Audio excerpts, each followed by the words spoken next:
안녕하세요 여러분, 하루책방입니다. 오늘 여러분들과 함께 나누고 싶은 책은 박범신 작가님의 은교입니다. 은교, 여러분 많이 은교 아시죠?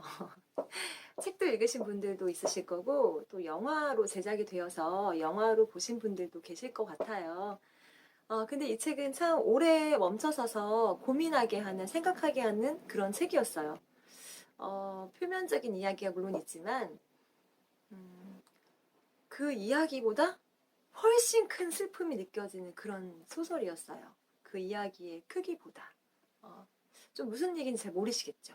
저도 제가 무슨 생각하고, 무슨 생각하는지 저도 잘 모르겠어요. 그런데 그냥, 슬픔의 크기가 너무 거대하다는 거. 내가 감당할 수 없는 그런 슬픔을 이 책을 통해서 느꼈습니다. 이야기를 잠깐 설명해 드리자면, 이야기의 중심에는 한 시인의 죽음이 있습니다. 그 시인은 이적요라는 이름의 시인이에요. 이름의 뜻은 고요하고 쓸쓸하다라는 그런 필명을 가지신 시인이었는데 평생 시를 쓰셨죠. 굉장히 존경받는 인물이에요. 고든 정신, 높은 품격, 오로지 다른 작품 활동은 하지 않고 많은 사회 활동도 하지 않고 조용히 시만 쓰는 이 사회를 대변하는 아주 훌륭하고 존경받는 시인이죠. 시인은 죽기 전에 죽을 힘을 다해 노트를 씁니다. 정말 써야만 하는 이야기, 정말 해야만 하는 이야기.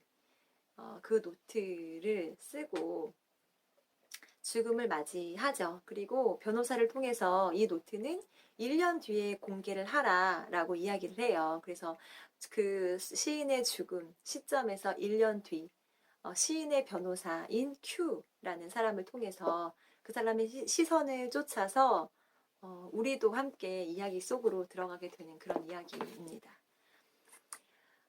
시인에게는 제자가 한 명 있었어요. 서지우라는 사람이었고 정말 스승을 존경할 줄 아는 제자였어요. 이 사람도 세 편의 베스트셀러를 쓴 작가였고 시인이 정말 노년까지 극진히 보살피고 네, 정말 그 스승을 존경했던 그런 훌륭한 청년이었고 사실 이 서지우는 문학의 길과 좀 동떨어진 사람이었어요.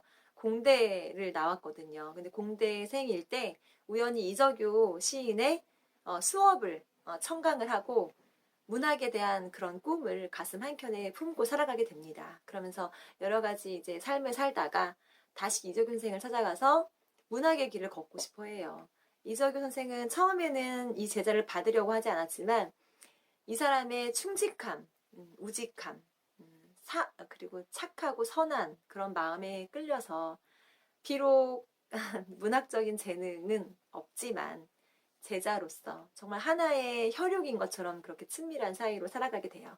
그 사이에 누가 들어올까요? 바로 은교라는 17쯤 된 그런 고등학생, 아주 예쁘고 깊은 눈을 가진 아주 육감적인 소녀가 등장을 하죠. 그러면서 셋의 관계가 조금 얽히게 돼요. 그런 이야기를 다루고 있습니다. 여러분 한번 읽어보실래요? 읽어보시고 여러분 어떤 거 느끼셨는지 저한테 말씀해 주시면 참 이게 지금 독서 모임 영상 뭐 그런 방법은 없겠죠. 일단은 저는 첫 번째로 어, 제목이 너무 매혹적이었어요. 이 책을 읽기 전부터 그런 생각을 했었어요. 왜냐하면 저도 이 책을 알고는 있었으니까. 그냥 은교란이요. 제목이. 거의 그런 제목 아닌가요? 누구의 무엇이라든가, 어떤 누구라든가. 이렇게 뭔가 설명해주는 그런 말 없이 오롯이 은교란이요. 서지우의 삶에서 은교란 무엇이었을까? 또 이적유의 삶에서 은교란 무엇이었을까? 이것을 어떻게 규정하기가 굉장히 어렵네요. 어, 물론 겉으로 드러난 이야기는 그런 느낌이에요. 여고생을 가운데 둔 30대 후반 남자와 70대 노인이 막 싸우는 거죠. 막 그 애를 갖고 싶어서, 그 애를 너무 사랑해서, 막 이렇게 되어지는 그러면서 이제 사이가 균열되어지는 그런 이야기예요. 그러니까 어떻게 보면 영화의 소재로 되게 흥미로운 이야기일 수 있죠. 그래서 너무 안타까워요. 혹시 책을 읽지 않고 영화를 봤다면 정말 인간적인 흥미로움을 자극할 수 있는 그런 것에 초점을 맞출 수밖에 없지 않았을까. 작품의 깊이를 음, 영상으로 만들었을 때 얼만큼 드러날 수 있을까. 그럴 수 없었을 것 같아요. 그냥 흥미로운 이야기에서 그쳤을 것만 같아요. 마치 서지우라는 제자가 이적유 선생의 단편을 훔쳐서 마지막을 자기가 좋을 대로 고쳐서 출간을 했던 것처럼. 그러니까 전혀 그 단편 소설에 대한 이해가 없었던 서지우의 그런 안타까운 문학에 대한 이해. 네, 그것처럼 만약에 영화로 이걸 만들었다면 이런 느낌을 당연히 느낄 수 없었을 것 같은 그런 느낌이 들어요. 어떤 느낌이냐면은 뭔가 절대 이길 수 없는 것과 싸우는 외로운 일인.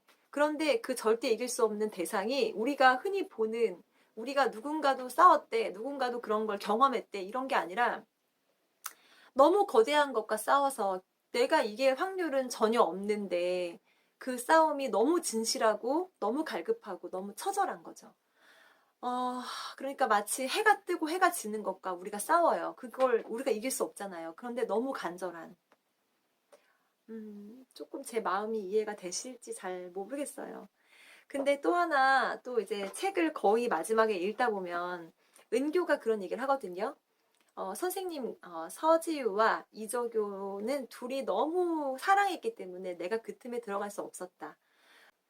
마치 이적교와 서지우는 그냥 한 사람인 것 같은 그런 느낌도 받았어요.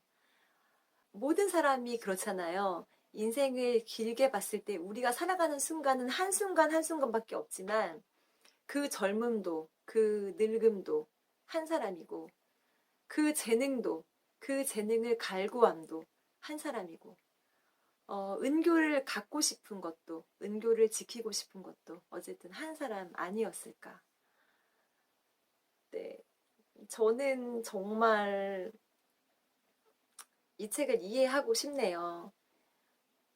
이 책을 이해하고 싶어요. 그리고 그 슬픔도 이해하고 싶어요.